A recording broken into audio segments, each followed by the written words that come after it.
Peritor Lanuria by Arnold Schoenberg. Now the title of this work has a number of interesting details in it, and we will get to them soon enough.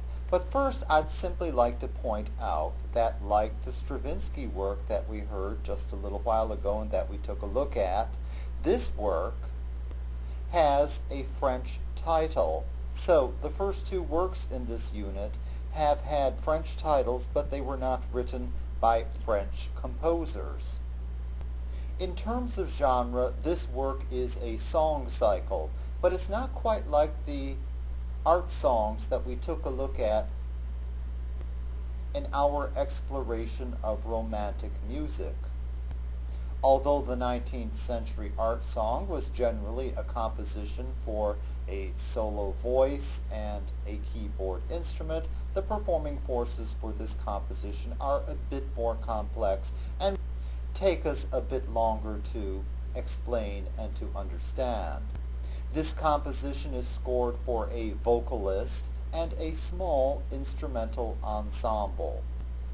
In fact, there are 5 instrumentalists who play 8 different instruments at various points in the composition. So having 8 different instruments used in the performance of this composition certainly sets it apart from the typical 19th century lied that simply use a solo instrument.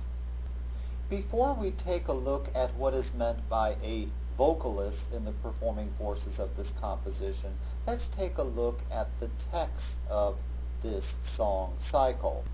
And I feel obligated to do so because if you take a look at typical music appreciation texts, you will find all sorts of extravagant terms, those isms that I spoke of earlier in this unit, applied to the text and to the music of this composition.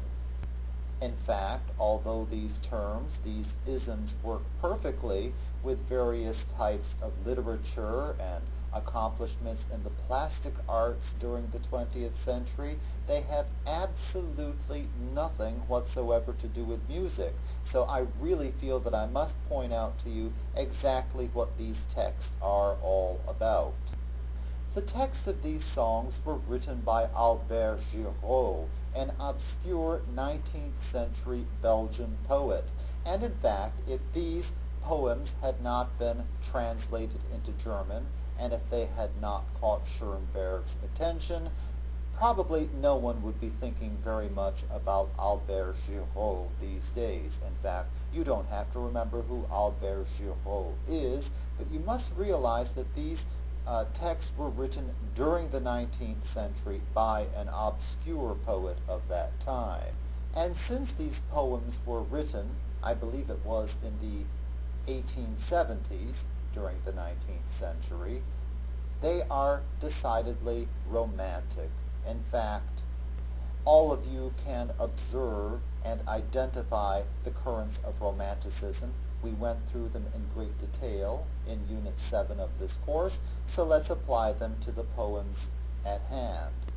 Indeed, I believe that you could determine on your own that these compositions, these 2 poems anyway, definitely are romantic just by taking a quick look at their text. And let's do so for number 8. Take a look at the text of this work. First of all, let me point out that the poems in this cycle of poems are rondels. That is, they have elements in them that keep repeating, rather like a ritornello format movement or a rondo, where you have a musical idea that keeps coming back.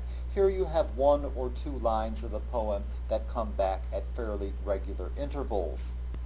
And in the first poem, number 8, Night, it is the first 2 lines that come back either in full or in part. And the first 2 lines are, "Sinister giant black butterflies eclipse the blazing disk of sun." Now that's about as romantic as you can get, and notice that business with the sinister giant black butterflies keeps coming back again and again in the following stanzas of this poem. It's definitely macabre, a very romantic sort of poem. Now let's take a look at number 18, called The Moon Fleck. Here again we see that the poem is a rondel, the first two lines of it, with a white fleck of the bright moon on the back of his black jacket.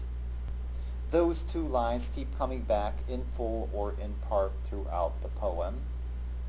And here we learn that the title character of the entire set of poems, Peritor, finds himself believing that a spot of moonlight shining on his jacket is a stain of some sort. He spends a lot of time, and he gets himself quite worked up trying to brush it off his jacket, not realizing that he simply can't do it. It's simply a patch of light shining down onto the garment. Clearly, this is a bizarre poem. And again, people, it's absolutely romantic and nothing else. Remember that these are romantic poems. Now, the title of this work identifies the title character, someone called Peritor, and he's described in French as being lunaire. Take a look at that word lunaire. It looks very much like the beginning of the English word lunar, basically something that pertains to the moon. And the title, in fact, means moonstruck Peritor. Someone who is struck by the moon is thought to be somewhat loony, or not quite in touch with reality, or not quite in full command of his faculties. And that is certainly the case with Peritor. Remember with that poem, he was the fellow who was trying to wipe a spot of moonlight off his jacket. Now, Peritor is a character who would have been recognized by Schoenberg's audiences because, in fact, Peritor was one of those stock characters in European folk dramas of the Commedia dell'arte tradition. Basically, troops of actors would travel from one small village and town to another throughout Europe, and they would set up stage and they would improvise dramas around a set of stock characters, and Peritor was one of these. Peritor, in fact, was probably the most famous of the stock Commedia dell'arte characters. He was a sad clown, and basically he was the character who came out at the beginning of the drama to tell everyone why he was sad. He might have lost something, perhaps his wife was cheating on him, or some other thing, and he would tell you exactly why he was sad, and the whole drama that would be improvised would be improvised around that particular situation. Now we finally get around to why we are actually looking at this particular song cycle.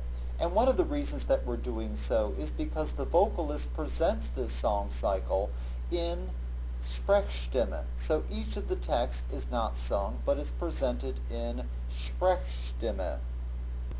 Sprechstimme is one of those long German words that divides easily into two parts, and the first part of it, Sprech, looks very much like the word speech, and taken together, the two words speech and sound mean speech song.